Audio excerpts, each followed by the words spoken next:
All right. Andrew Peters, Washington Township. I do not speak for them. I speak for my own opinions and that of which I've researched. Just as a disclaimer. This is Engine Company Mastery. The intent of this is to be able to take the firefighters I'm getting and bringing them up to a high level of competency and skill. This is super brief, so we're going to blow through some things here. This could probably be expanded to a 6 or an 8 hour day where I walk them through each one of these phases. The opportunity for you guys is basically to maybe pick up some nuggets and some ideas to kind of like, oh, I hadn't thought about that way or something like that. That'll allow you to then go and expand on that at your own time. I like the idea of evolving from a paid firefighter to a professional firefighter. I think that is a very different mindset, and I think it's a very important mindset. So before we go forward, it is important that we have some critical assumptions that we agree upon. So let's go through those and tell me if there's anything you disagree with here. First one, unprotected civilians in a structure that is occupied by fire are or soon will be at a critical life-threatening scenario. Do we agree? Okay. 80% of fire deaths are attributed to smoke inhalation. That's not an opinion, that is a statistical fact from the NIH. Okay? So, in today's world, with smoke being as toxic as it is, it will injure or kill you before you die of thermal injury. Easy to agree? Obviously, the evidence is 80-20. All right. So, our priorities. We have a sworn oath that they are expecting that we will be coming for them, and that we will do everything everything possible to make that environment better in order to rescue them. Agreed? That's the civilians' expectation of us. All right. Water without air is uncomfortable. Air without water is deadly. Right? If we don't put water on the fire and we open stuff up, we're going to get a flash. Agreed? Okay. That will be the basis of what we're going for, now that we agree on all that. Everybody do me a favor. Jumping ahead of myself. Today we're going to focus on two very specific topics. We're going to briefly touch engineer, because I think there's some misconceptions about engineering, how it works, and the level of mastery that it actually takes. Anybody got the handle pulling Randy on their shift or on their cruise, where they just set pump gear and they're like 120, right? Zero understanding of actually what they're doing. The preset guy? The preset guy. Yeah, we saw it yesterday. And then we're going to dive down into nozzlemanship. Something I'm kind of passionate about, something I think is critically important, and something that I think is, even with all of the classes coming around, is still just at the surface level, okay? So we have some opportunities there.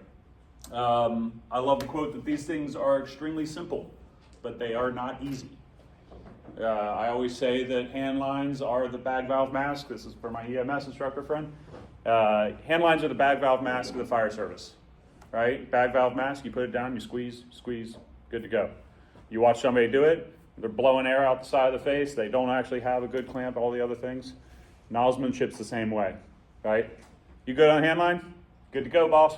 Cool. Let me see. Pile of shit, right? So we're going to see if we can actually build upon that a little bit. All right. Everybody do me a favor, pull out your phones. This way you get them in your hands and you don't have to hide them as you're texting all the way through the conversation the rest of the day. Go ahead and scan this QR code for me, if you will. We're going to have a little fun.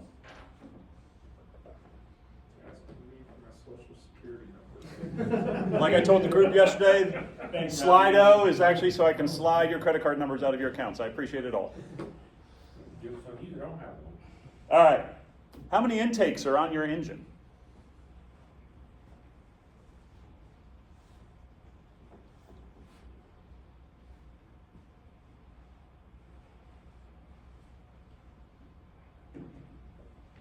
All right. Let's get some final answers coming in.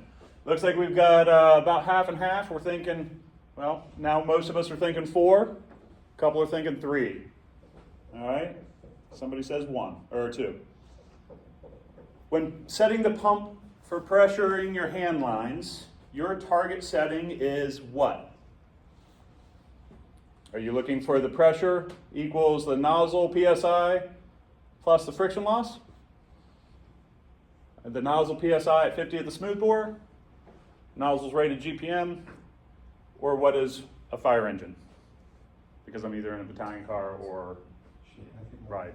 I put that one up for you, so I didn't want you left out.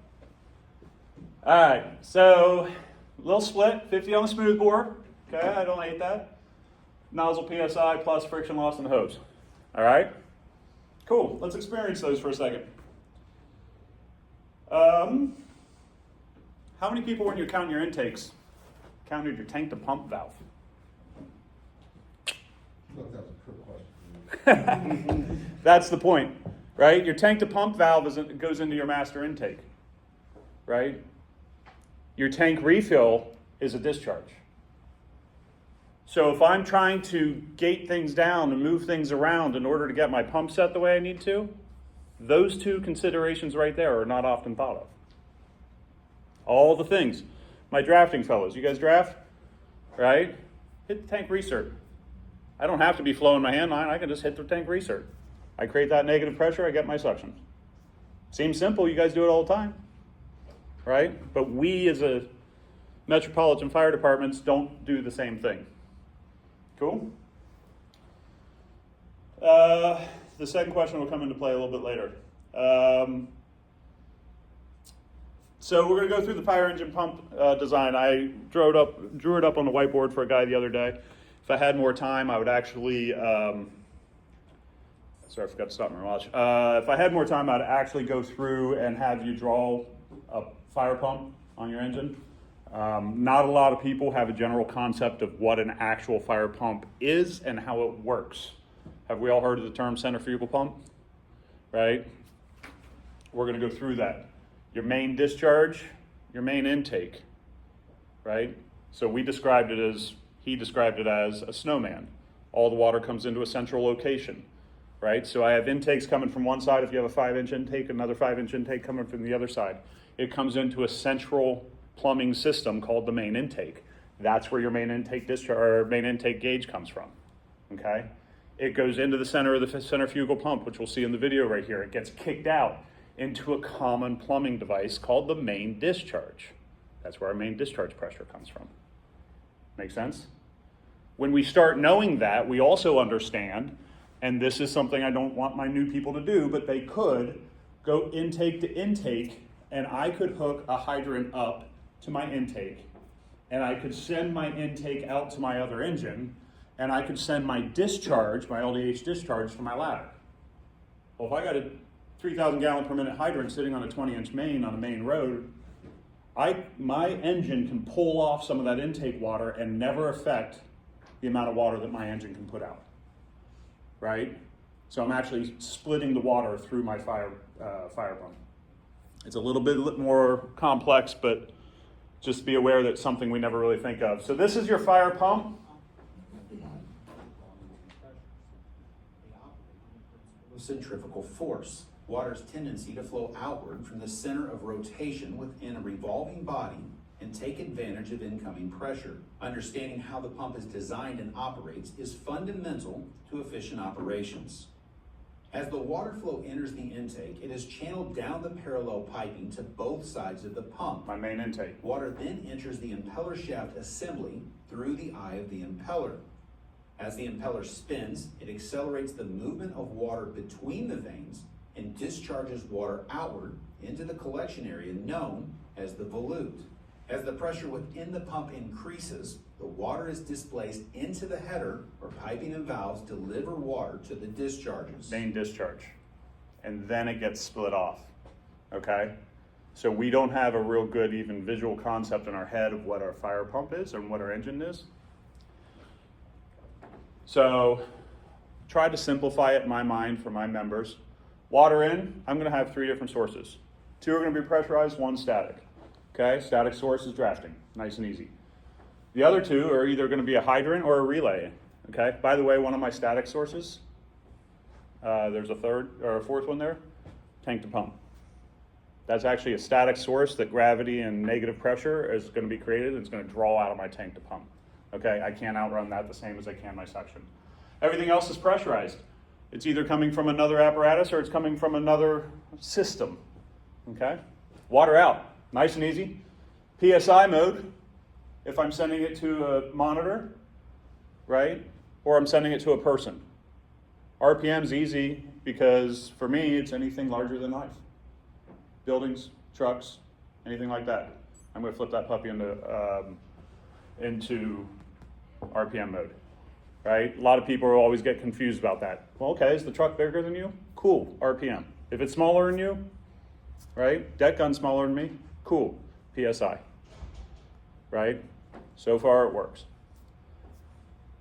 So when we're teaching our new people, we want to also teach them about how to be intentional about what we're measuring, okay? Like I said, each one of these little snippets, because of your guys' experience and knowledge, I'm just bringing you a different way to look at things that you're already mastering, okay? So you can take it back to your crews. Being intentional about what we are actually measuring is important because what we measure is what we achieve, all right? So that question where I said, are we looking for PSI? It seemed to be everybody was either 50 on a smoothbore, right? Or they were... Good morning, everyone, and I apologize for the additional announcement. The ASVAB test that is scheduled for tomorrow, Thursday, November 13th, is being postponed. This is due to the ongoing federal government shutdown. The new date will be Wednesday, December 10th at 8 a.m. Please see a follow-up email for additional information. Thank you. Sorry for anybody who's hoping to take the ASVAB tomorrow. All right. So we're going to be intentional about what we measure. Everybody here said one version or another that we are measuring PSI. Okay? Anybody got flow meter on their truck? Integrated flow meters? Yeah. In their D-deck? A couple of, usually on a ladder pipe. Most people have it. Sometimes, I know the Delaware guys, I do believe they got flow meters integrated to their engines, at least on the main discharge. I think it's the most critical thing that we don't use, right? Because I can measure PSI all day long, but that doesn't mean absolute dick when it gets to the nozzle, right? Why? We all know it. Do you have a target flow SOG in your department? Does anybody have on this hand line, my goal is to get this, okay? I mean, we have goals, but it's not Are they written down? written. What are your goals? We're 165 to 170 with our smooth bore. 15 16ths, or are you looking at 7/8? So you're over Yeah. pumping your 7/8? Yeah, I mean, it's 160 is what the GPS, Mhm. that's what it calls for, but our officer he still Yeah. is in that mindset of GPMs. There you go. All right. So we over pumping. I would challenge him to see if he's actually getting 170 out of it, right? Right. So his flows will have to matter, his PSI will have to matter. Why? Because a perfect PSI with 5 kinks is nothing but a knot with no water. We all know that. Spaghetti in the front yard, engineers like, whew, good to go. I'm going to go back to the firehouse and have coffee while they do all the hard work. Right? If there's 10 kinks in the front yard, we all know that you got no water coming out of that hose. But when I enter, I can show you 1,000 videos. We've all seen it. And we were laughing at a guy the other day because of a complete twist that we saw on YouTube's, right? Somehow, we don't know to measure the water flow. We only measure the water pressure, okay? That puts us in a dangerous position. GPM is the goal, and it is the one goal from an engineering standpoint that we need to be focused on and that we don't do. So make sure that we start doing that. How many people flow test your engines? How do you flow test your engines? What's your practice? Informally with an inline flow meter and run the discharges, trying to match the flow meter with the discharge. Perfect. Computer. The thing is, I don't know how accurate you are because I haven't calibrated and so on. So That's fair. But you're at least worlds ahead of everybody else who's not going in at all. I mean, I do So, have my crew. I love it. How about you? Same thing, but Okay. we only do it with new trucks to Mm. figure out what we're flowing. Okay. For each line. So my question to you is, do you do it with each line coming off the truck so you know what your discharges are? So I've got 2 cross lays, each run 7/8, so I'd expect 161 gallons a minute. So we're gonna hook up the inline flow meter and see what it does. Accurate? Yeah. I got 2 2.5s coming off the rear. Maybe one has an 1 3/4 250 line, the other one has a 2.5, so I'm gonna flow both of those, see if my 2.5 gets me 270, see if my 1 3/4 gets me 160. Kind of like that? Do you flow that same discharge at different handline sizes? So when we got our new engine, we took every 2.5 discharge and we flowed 100 feet of 1 3/4 with a 7/8. We flowed 100 feet of 2.5 or 2 inch, and then we flowed 100 feet of 2.5. Because different volumes by the shape of your piping will change your PSIs. Okay? Make sure you do the same flow consistently for every discharge. Why? Because I can tell you that on my engine, my right side 2.5 discharge is 7 to 9 pounds off of my left side 2.5 discharge. Solely because of the plumbing in the truck. Right? The key here is these are my main discharge, or these are my discharges, right? My discharge gauge. Everybody agrees with that? Where do we pick up those pressures? Anybody got an idea? Isn't it right before the discharge? Right before the discharge, what'd you say? That was pretty close to the pump. Pretty close to the pump. So you have the main discharge, then you have a shutoff valve, then you have the pipe that goes all the way down to the back of the truck to get out the back of the truck. Okay, so you're saying at the back of the truck. It's different for every truck. If you didn't have an engine master speccing your truck, and it was just the guy who knew diesel engines, right? I'm lucky that I have really good people on diesel engines because I don't know jack about them, but I know engines pretty well. Then your pickup tubes, 9 out of 10 times are going to be right here. Why? Because my central vacuum system, where I'm getting all my pressures for, all of those tubes are right at my drain valves at the bottom of my pump panel, and that makes it the easiest to run the wiring and the tubing, and it's also the cheapest for for the manufacturers. So if you don't specifically ask for the $700 upgrade to run that discharge gauge to the distal tip of your 2.5 at the back of your truck, there could be a massive disconnect between reality and what you're expecting. So flow test every single one of your discharges. All right, measure with intentionality. Here's another thing that I'm kind of a big fan of. How many people have an SOG or a standard for turnout times? Right, most people who, you guys are responding from home maybe, so it's different, but all right. So it's very understood that we have an SOG for our turnout time, but do you have a time of impact standard? And what I mean by that is we all know that time saves lives. Pretty simple, right? That's the reason we have a turnout time. But what happens if we get on scene and we can't mask up? We can't get the crosslay deployed, right? We had a difference in one fire evolution where we had a group of young bucks who wanted to go get after it, and they did this fire evolution in under 3 minutes by like 5 seconds. Like, it was just under 3 minutes, okay? Another company who came in, and they were more proving a point than anything else, they were 11 minutes for the same evolution, right? So we have standards on getting out of the bay. Why? Because it's real easy for chief to look at the clock and go, nailed it, or whoops. It's a lot more difficult to have a standard on scene. We've got water and fire benchmarks and everything else that we're trying to actually do. I would challenge us to start measuring what actually matters. All right, this is down the rabbit hole a little bit. Nozzlemanship, something I'm kind of passionate about. I say we don't throw water. We're intentionally placing it, right? Your intent and how you execute it is going to be absolutely critical in everything we do for the victim. We've already decided that they're in the fire, that they're unprotected, and that they're waiting for us, okay? A couple of mindset things here. Fire attack supports rescue, period. I liked your search culture presentation last. It ties in really well. Our job on the engine is to hold the choke point until the point we burn so that the ladder company can go and get the victim out. All right? We go get the skin grafts while they go get the awards for the rescue. That's okay. That is what we're signing up for. Everyone wants to talk about going off the hose line and everything else as a ladder company, but the engine company supports that rescue. Absolutely stop, bar none, right? If we start mastering our flows and our function and our pressure and purpose and motion into mastery, these are just some little things that I really like.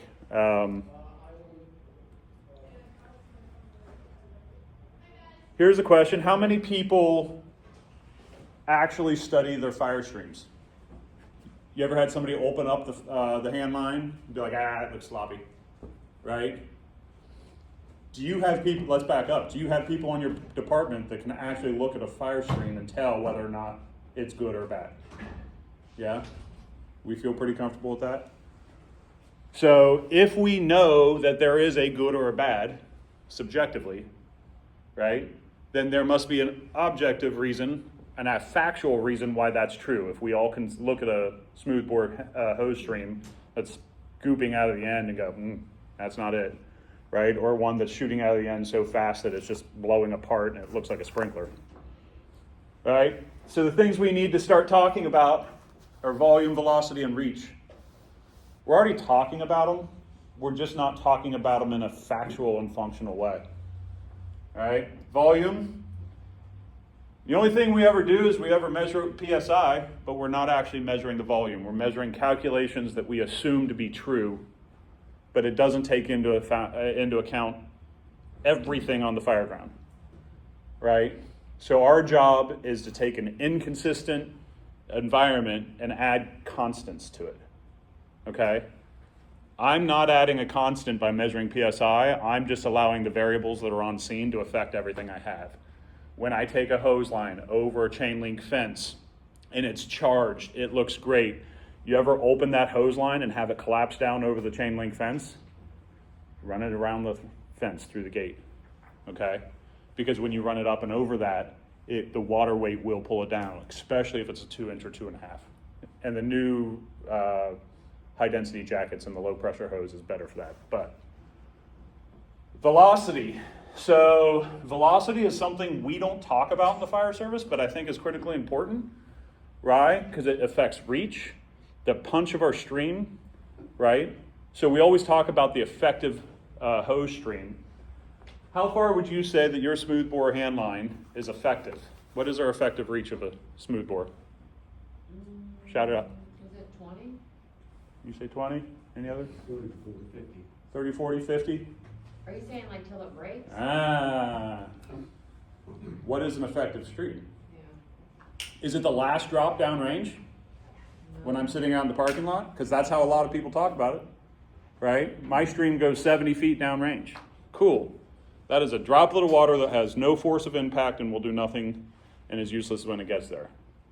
So when we talk about effective range, we really want to talk about the breakover, right? Because the breakover is the point where that water is designed to stay together and have the most punch and the most velocity, and then it's truly a curve, and it starts falling off after that. What's that? 30 feet? What is it? It's about 30 feet. Is it? Easiest answer is half, right?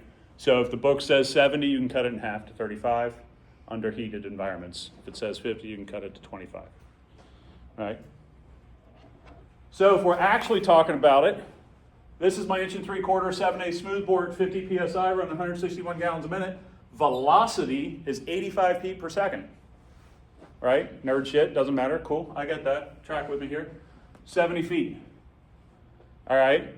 It doesn't matter until you open the hand line. When we open the hand line at the front door, what is our goal? We're checking for water, right?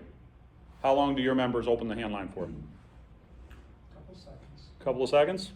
You think it's actually a couple of seconds? Probably not. Okay. Agreed? 160 gallons a minute, right?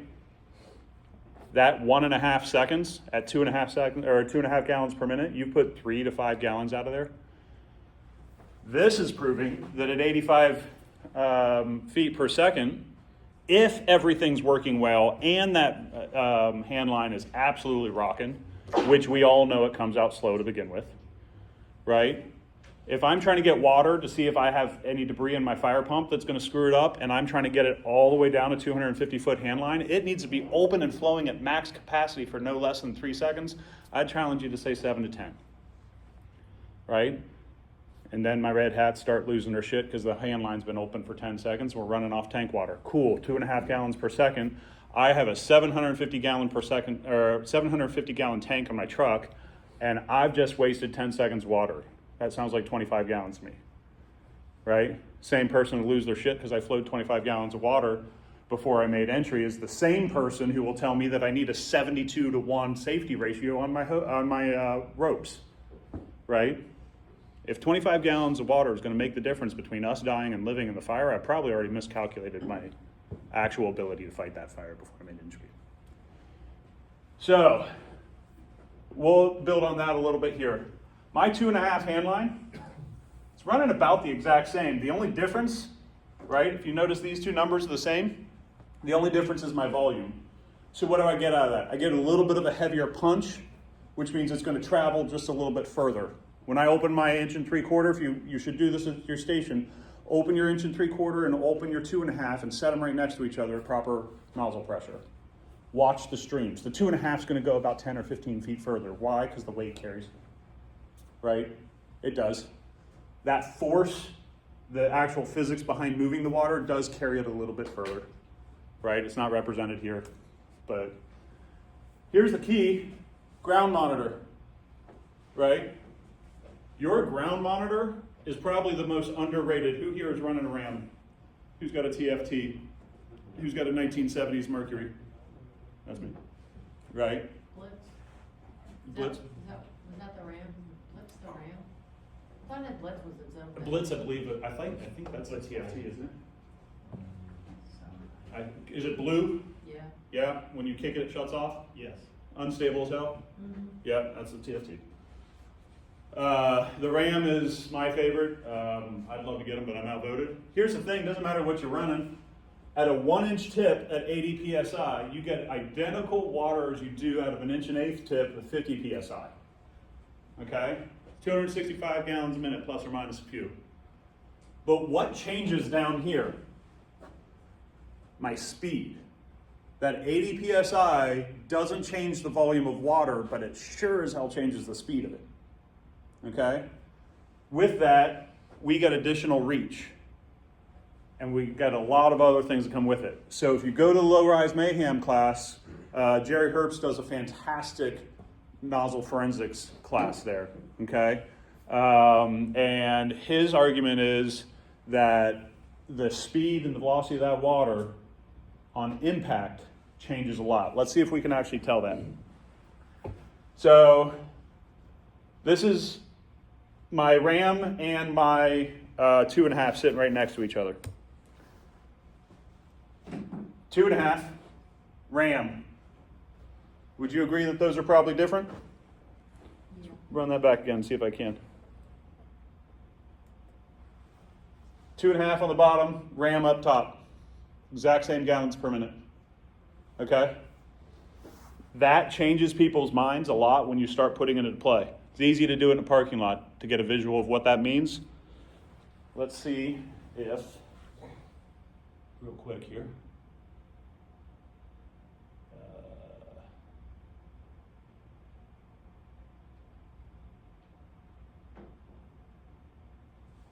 All right. Oh, no. Who had the, So here we're going to start with an 1 3/4 off the sill in the room. Look at your spread. Look at the sound, or listen to the sound. He's going to shut it down. He's going to start with the 250. See if you can tell the difference.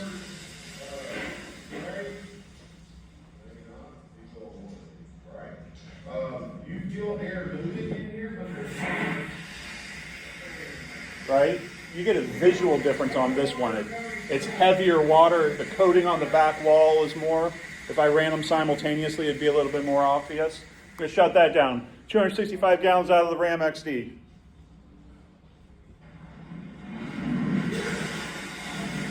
Sounds like a frickin' tornado entering the room. Right? You're going to punch through some shit with that.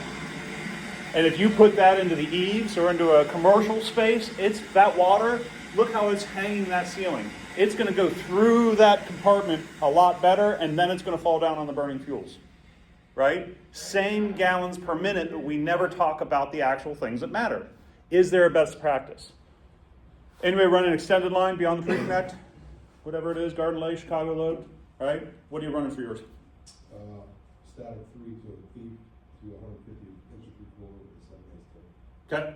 So your water thief is coming off with 1.5 inches in order, or do you have a reducer on it? Is it 2.5 down to a reducer? As far as at the feet, so it's got 1.5 inches, 2.5 inches couples, and then 2.5 inches. Okay. I would highly look up brass tacks hard facts about the hydraulics of running a water thief on an extended leg. Long and the short of it is it's not a good idea.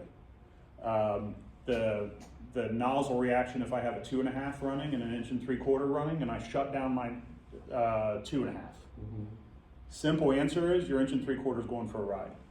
If you have 2.5 running, you shut one down, the other person, right, going for a ride. Why? Because the engine was set to expect this amount of volume coming out, right? And they are not accounting for it. Now, I don't know about you, but I haven't fought a lot of fires where I'm sitting for an extended period of time as I'm making a transitional attack or moving into a structure on my extended lay, barn fires being different, right? There's always an opening and closing of that bail. If nothing else, just telling your officer to shut up so I can keep fighting fire. But it's going to open and close constantly, and that's going to really affect my other person. We covered that extensively. Now, that being said, For exactly what you just said. Yeah. It's not to kill somebody while we're operating more. yeah, yep. My ADHD just ran away with that one, sorry. Sorry about that. No, you're good, I love it. Oh, that's where I was going with it. So we just saw the benefit of that Ram XD. Here's something that I was challenged with the other day, and I instantly imprinted it into my brain because I now believe in it. My engine crew over the course of the next 12 months will no longer use a water thief. I've at least got a gate valve on mine. I got a 2.5 gate valve. I won that battle. Now I'm looking to get rid of that. Why? For a simple reason. If I go to the Charlie side of an apartment complex and I've got grandma hanging off the 3rd balcony, right? And I got an extended lay, so I've got my shoulder bundle and I've got my gate valve or water thief, and she's got fire blowing over her head. What are my options? Hold on. I drop it, I deploy it, I start hooking on my coupling, right? 10, 20, 45, minute 50, whatever it may be, depending on your person. If I've got a ram or I've got my mercury nozzle, I sit it down and I apply water over her head right now and I make everything better. When I'm done, I spin off the tip of where I'm a ground monitor and I hook up my hose package to it and I make my effective attack. Absolutely nothing changes except I have options. Make sense? So now instead of carrying a gate valve or a water thief, I now create my gate valve as my ground monitor, and I have options to apply water immediately or spin it and connect the same way I was planning on doing anyways. Make sense? So that's something I'm working on over the next year. All right, airline selection. NFPA flows. Your NFPA flows are calculated by what? Anybody got that? Length times width divided by 3? It's in your standard NFPA book, right? It's your Iowa fire flows, whatever you want to call it. All right, average house being about 2,500 square feet in today's world. I know that varies widely, especially in my district. Kyle Ramagus actually presented this to me and I really enjoyed it. And so he flipped the fire flow on end, right? So he takes it and he flips that math. If I have a 7/8 smoothbore flowing 160 gallons a minute, can't I just take that GPM and times it by 3? Instead of showing up on scene and trying to figure out the square footage of whatever and doing whatever, right? That's about 500 square feet, 480. I'm okay rounding, right? That's 20% involvement of a 2,500 square foot house. Can I roll up on scene and go, got that corner of the upstairs, right? Yeah, that'll do it. Let's go. My 265 times 3 is roughly about 70 or 700, right? So isn't that about a third of my residential structure being involved? Maybe I'll make a 2.5 push, right? And I got 50% or more of that ground or that structure rocking. Maybe I'll take the ground monitor and make a hit or a dead gun. Now we all talk about these super complex things that we all know is NFPA is not for practical application is what it stands for, right? So we always talk about people being a nerd when they want to throw out. But the reason is because it's based on facts. Facts take emotion out of the conversation, and when we're talking about facts, everything gets better, right? Now the problem is, facts mean you actually have to dive into some of this stuff. This flips it entirely, and I like that, right? My single family residence, average 1980s house, built in Terra Hill in my district, right? 2,500 square feet, you know you're walking in. You know the layout of the house, they're all built the same. Right? So is a quarter of it on fire? Right? 20%, 30%, or half? Cool, let's start pairing all that together. My ground monitor is 1,500 square feet, or over half, like I said. All right, so let's start building in some considerations on the approach, okay? When I have my firefighters going in on the approach, I want them considering live fire layout. I think Macy said it as well when she was talking about her searching, okay? If I get the opportunity, I want to, every time I clear a new compartment, live fire layout. Means I'm laying down, I'm looking under the smoke, I'm looking to call out, right? And then with my live fire layout, because I've already got that imprinted in my mind, it's real easy to apply that to the fire. To the fire engine. We just don't often look at it that way. So life, we've gone through this enough this week, so I'm not going to hit on it. 72% of the people are going to be between my front door, living room, hallway, main foyer, up the stairs, into my hallway, and into my back bedroom. I was going to get 72% of my victims, right? Most fires start in the kitchen, okay, statistically. If I know that, my engine company is probably going to the kitchen, which is going to cover another 18% of my victims, right? I think it's 8% of my victims. But my ladder company is going to go search. If they go to the bedrooms, guess what? We've just fixed 90% of our problems. First 2 crews. Why do the first 2 crews usually get 90% of the rescues? If they're following this, it really makes sense. That makes sense, and it allows me to plan from the probable to the possible, right? You ever try to implement something at your station and some guy's got some propeller head idea that there's going to be a nuclear bomb on a helicopter and it's going to crash somewhere in Tennessee and that's going to screw up butterflies here, right? So of course that won't work, right? We don't need that because we know what's possible, or we know what's probable. If you find one, find more. Have a plan for a victim on a hose line, right? Your primary attack is going to be finding victims. 67% of the time when there are multiple victims, they're in the exact same space, okay? Mother and child, they're going to die together. I know I'm going to die with my kids in the house if that's going to be the case. Why? Because I'm going to their room. I'm going to throw mom out the window, right? First floor bedroom, don't judge me. If we move upstairs, she still knows she's going for a ride. I'm going to throw her out the window before I leave, and then what's that? Still not judging? Okay. So I'm sending her out the window, and then I'm immediately closing doors behind me, and I'm going to my child's bedroom, right? So when you find me on the floor, guarantee you they're in the bunk bed. If I didn't get to them, and if I did get to them, they're underneath me, right? 67% of the victims you find one, or if you have multiples, you're going to find one, you're going to find them all. I want my firefighters coming up, live fire layout. When they're looking at the fire, I want them chasing the intakes, all right? This is another thing that Kyle has been able to articulate very well, and we can look at videos all day long.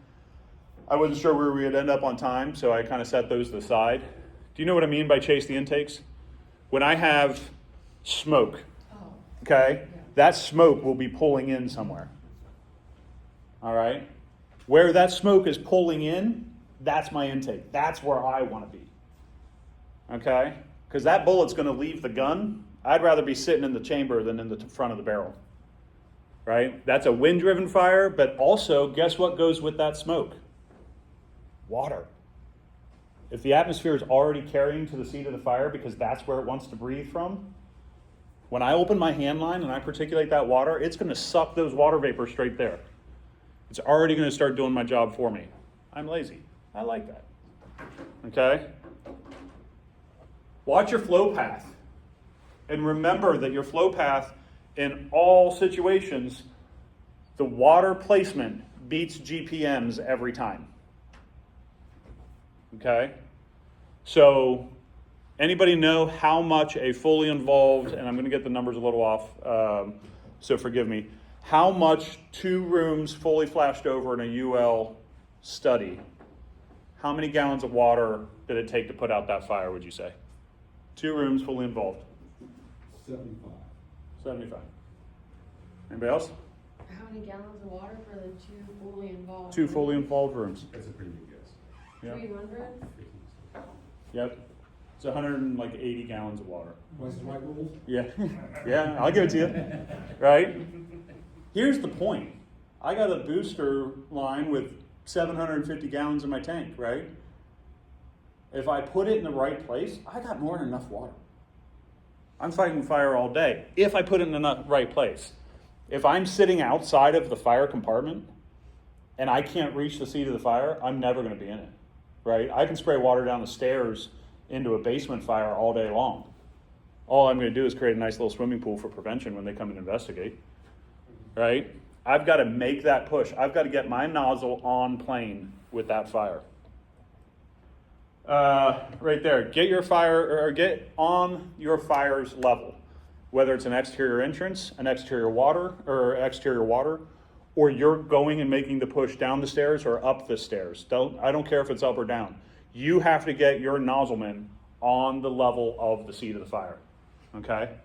So my goal is to be direct line of sight of the seat of the fire and on its level. If I can do those 2 things, I can put the fire out. Until I get those 2 things, I have little to no chance of actually getting the fire out. All right, when we talk about layout, we've talked about this a little bit, but knowing your buildings is critical. Okay, so each one of these things, like I could go down this fire dynamics lecture for 4 hours with my people, and with my new members, where I'm going to take this back to and actually expand it out to them and walk them through this hand-holding, we're going to do that, right? I'm going to be showing, chasing the intakes on YouTube videos and everything else. For the sake of time and our commitment here, I'm trying not to bore you guys too much. Know your residences. They will follow a very similar build plan, okay? And then take and pause and hold those junctions. Now, I want to expand on this. This is our simulated building, okay? Pulled this picture off of Zillow. It's not AI. So hold the answer if you saw it yesterday, but if you haven't seen this before, where do you think the kitchen is? Best guess. It's okay to be wrong. I heard left and I heard what? Straight through the front door and it's going to go back. Okay, straight through the front door, back half. We agree over there? Back left, you said? Okay. So remember that your kitchens are almost always built on the garage side. Why? Because I carry in my groceries. I've got muddy feet, so I come in the garage entrance. I have the same flooring, so I don't have to change the flooring between the laundry room and the kitchen. So if I am walking through my laundry room, I set all my groceries right on the counter. Right? They don't want me walking through the living room in order to get to the kitchen. It's almost always attached to your garage. Think about it. Tell me if I'm wrong. Right? The garage wall's right here, which means my stairs are likely where? I'd agree. Somewhere mid to left. Okay? So when I look at these houses, I can begin to imprint, and we talk about taking them on EMS runs all the time, right? I can begin to imprint what these might actually look like. Let's take a look and see how good we got. So that's our house.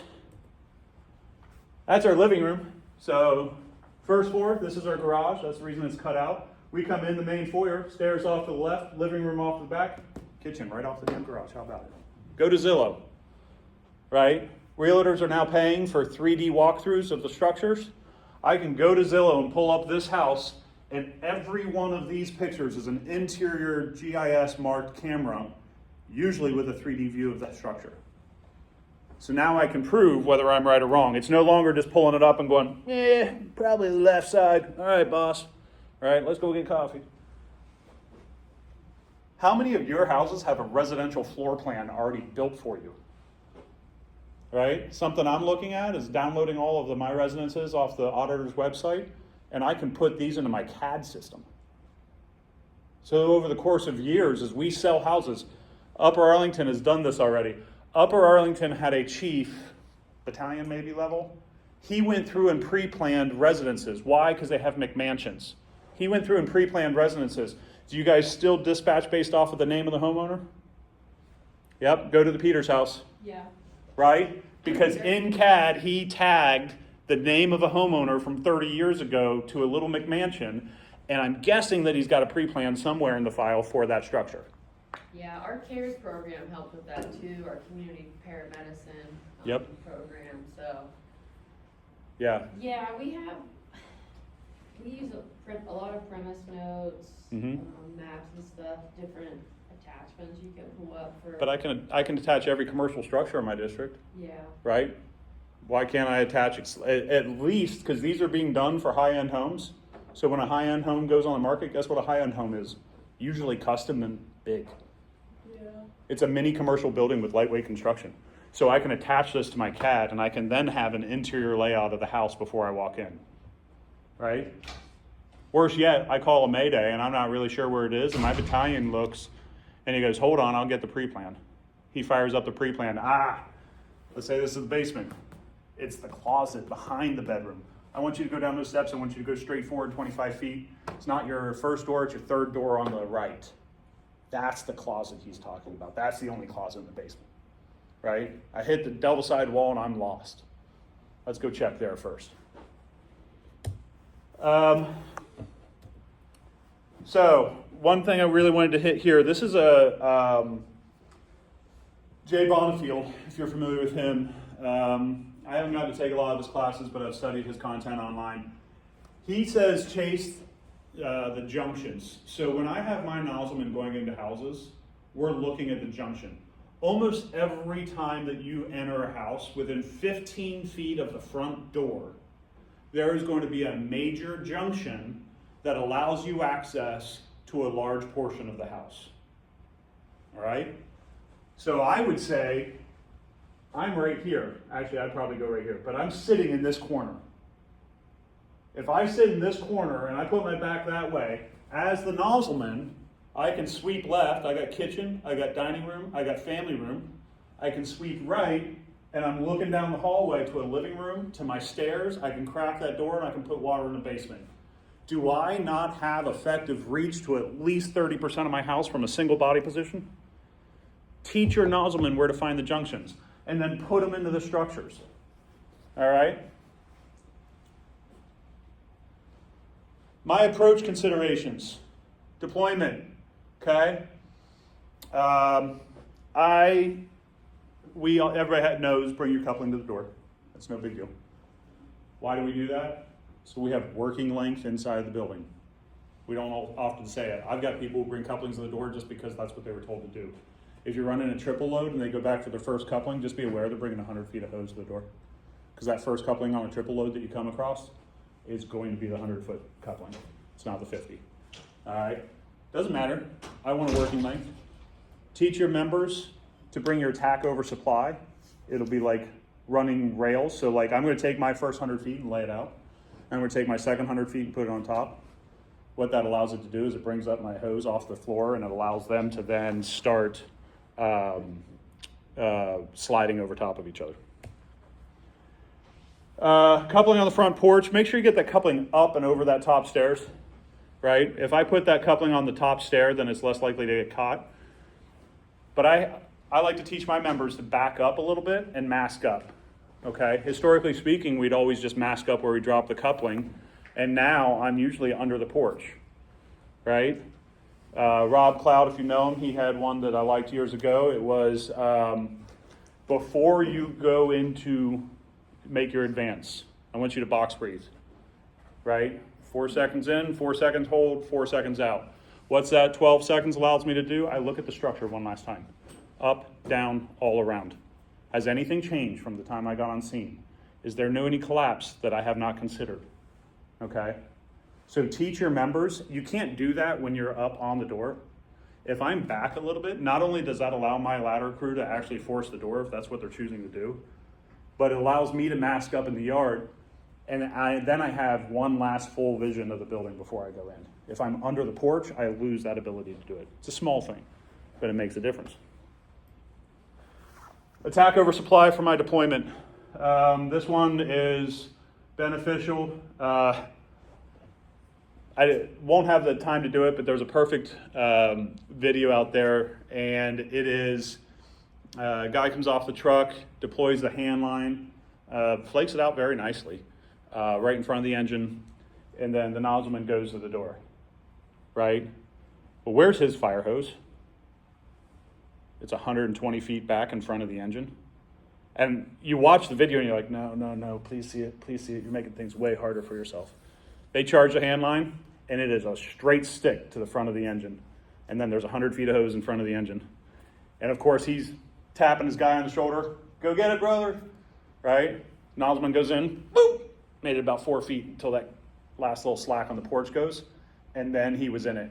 Now we've got the officer, the one that's supposed to have all of the energy and all of the vision. He's working in the black because his heart rate's at 180, and he's doing 180-pound sled drags on the front porch, trying to pull him like a battle rope because all of his hose is way back there. And he fought at the whole fire scene.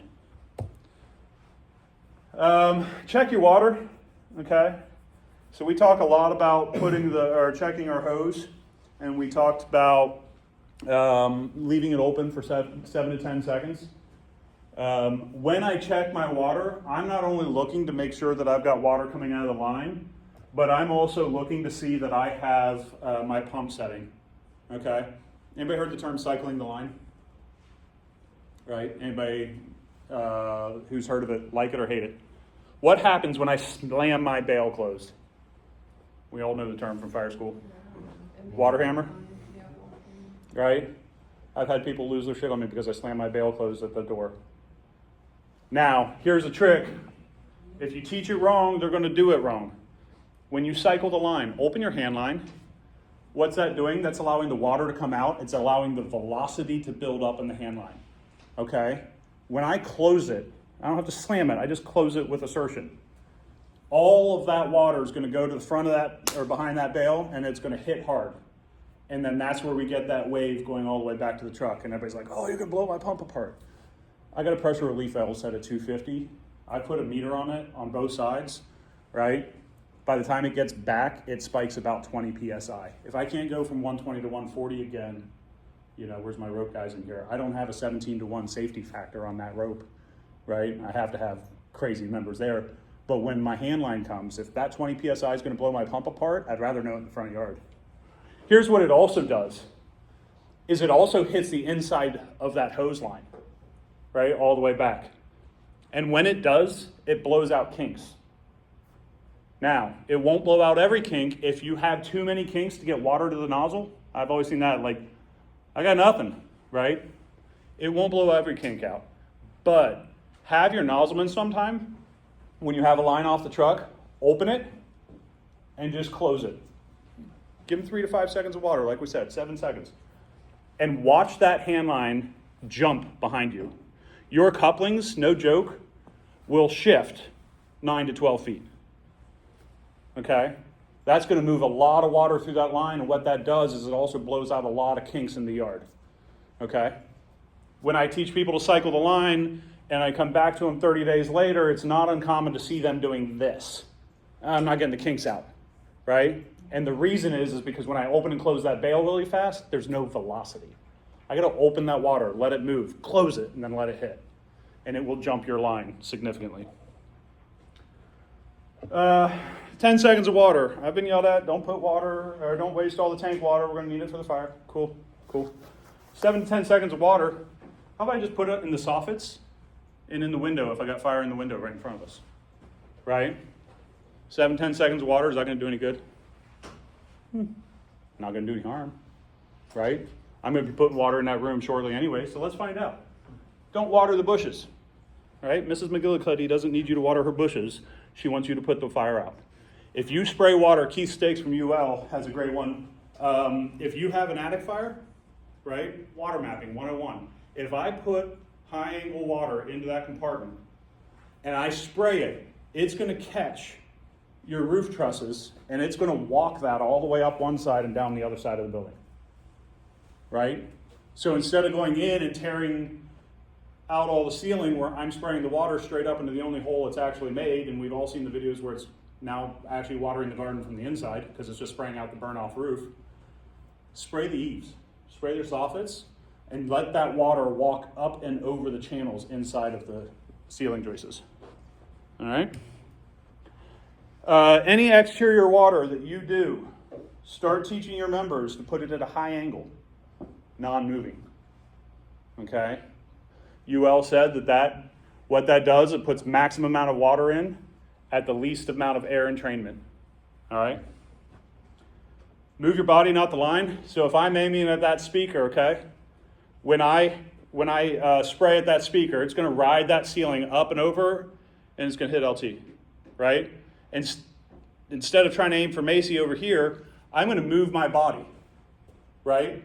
Now what I've done is I've not changed the air entrainment of that room at all. I'm not moving my line. I've moved my body and kept that header of the window in the same spot, and now my stream is actually going into a different location in the room, and the only difference is I've gotten it to go where I want it to, right? Don't move the stream, move your body. So I like this one.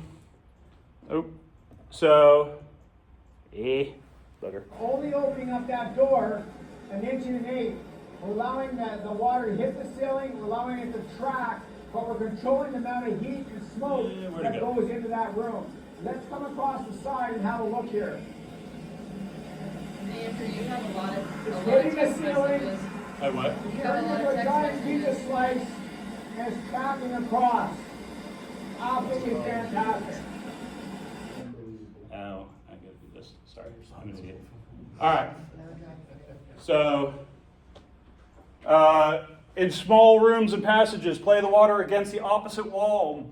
It will recoil in drops and spray, and it will fall upon the burning materials from a fire that cannot be directly reached. All right, fire prevention and extinction by Braidwood. Keep a hold of that one. We'll come back to it. Let's put that into practice. Tactic for high rise. We've come up They with crack the a door. control strap. We're only And they're opening simply up that spraying door either the header of the 1 inch door and 1/8. or the wall right The behind water it. hit the When we ceiling, step to the side, we're going to see that we're water in controlling the amount play, of heat and right? smoke We're going to do this that 3 goes different into that times. room. This one isn't a prop. Let's come across the side and have a look here. And look at what our water is doing on the back end. Hitting the ceiling, it's turning into a giant pizza slice. You're telling me you've got water on, or you got fire in that room, but that's not exactly where you're going to want it to be? Okay. Now, let's see what it looks like in a hallway. So, excuse the hen nozzle. The point of this one is 2 points. One is watch his tempo. We're not in a parking lot. Don't outrun your water. Allow the water to work. And then 2 is look at the water on the walls. Okay? The speed of the water on those walls is coming down that sidewall on the left there, and it's coming across that floor. That's my goal. Teach your members not just to flow water in a pattern, but understand why and where that water is going.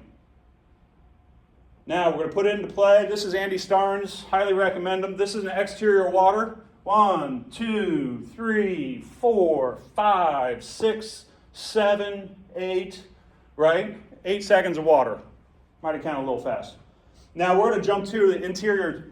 It's 1,200 degrees in this room, right? Fully flashed, do we agree? This is interior water with 8 seconds, right? All I'm doing is purging my hand line in the front yard. I'm not making an exterior attack. Bam!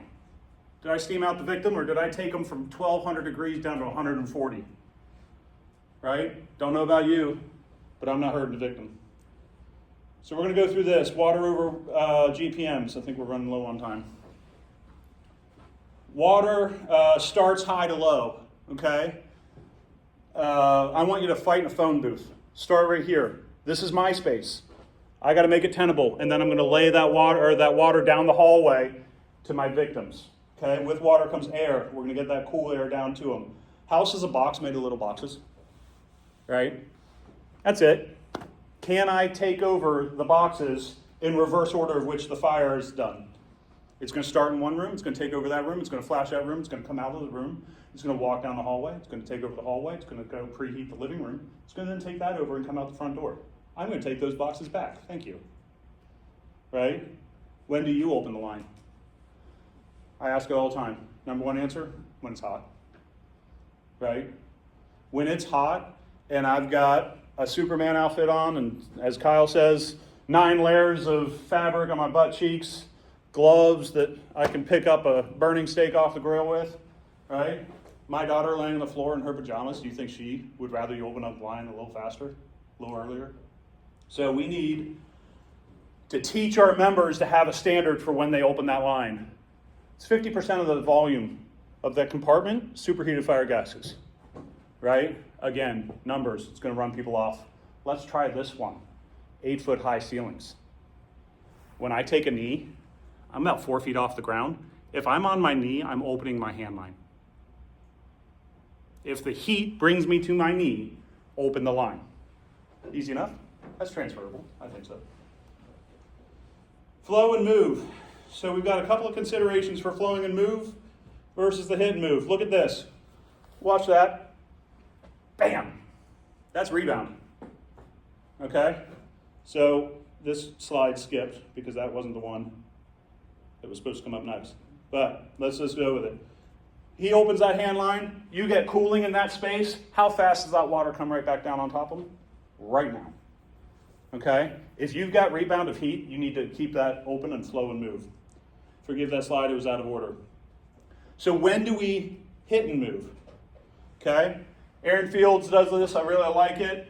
When the seat of the fire is out of reach, Bonifield, Aaron, and Kyle all kind of teach the same thing. When you need to buy time, I can hit that fire, even though it's not optimal. I need to flow and move, but if I can't, then I need to open that hand line, maybe move up and over a couch or up and over a debris pile or in a hoarder condition and get myself set in a better position, okay? Or, don't feel comfortable, I just want to hit that one more time and see if I got it. All 3 of those times, you hit and move, right? When to push, superheated gas is 50% of the space. The landing strip, that space, that 10 to 15 feet down the hallway right before you move into the room of entry, flow and move into that space. Instant rebound when you hit and move, that video we just shot. So I open up the hand line, my hit and move, guarantee you that when people say hit and move, if you time it, it's actually penciling. Almost every person, I'm like, hit and move, cool, time, right? You just flowed 6 gallons of water, that's penciling, right? So when we hit and move, we're actually trying to cool space. Instant rebound when you have hit and move, or you just feel that you need to. I want my nozzle to be default open. Squash dough and seal the room, upside down B. All the hot gases are up high, right? So when I come down that hallway, I'm going to be working up high. Why? Because that's where my hot gases are. 1700 to 1 is the number we all know that steam expands when it's hot. Well, guess what? It goes in the reverse order when you cool it down. 1700 cubic feet of superheated gases will reduce down when I take it below boiling point. What do I get? Contraction, lift, air entrainment that comes behind the water. I get a PPV fan worth of water behind me, and that's on a smoothbore. Use it like a sonar. We always talk about that. Squash dough is something that if I'm standing down the room or I'm standing on the hallway, I want to work just the top third of that doorway. Once I've cooled the space that I'm in, I'm then going to reach into the next space. Reach into the next space and coil that water straight into that room. Okay? It's not just a giant O pattern. I'm being intentional with where I'm putting my water. The bang drill is one of my favorites that I've started using lately. When I have something critical happen, where do I want water? Okay? Teach your members when you're teaching them nozzle reaction or nozzle work that have a block or clap your hands. I don't care, whatever it is. But when something changes rapidly, the hose line goes straight up. cools the space you're in. If that space is about to flash because I missed a room or something else, line goes straight up. Then I go back down and start working on what I'm doing. I want their default position to be line open and line up. Stair push, if you get the chance, that's going to be really important to teach your people. Shooting good angles, all right? So here, if I'm aiming for this door, can I see that door very well? Nah, I get about that, okay? How about now?